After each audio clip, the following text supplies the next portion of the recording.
common thing nowadays. As a result of this, the pollution in our society is increasing. But what can we do? We can't frame the waste in our homes. Yes, that's correct. We can't frame them in our house. The municipality has taken a step to clean our society. Yeah, it's a nice idea, but our society doesn't keep up with it. Yeah, that's why we are taking a video.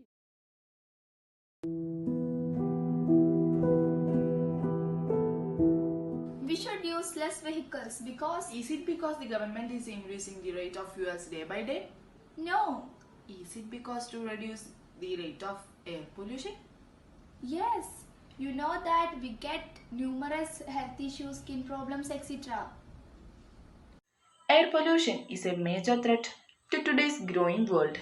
Every day, the rate of air pollution in our atmosphere is getting to a higher rate. This is usually due to the pollutants released into the air through human activities.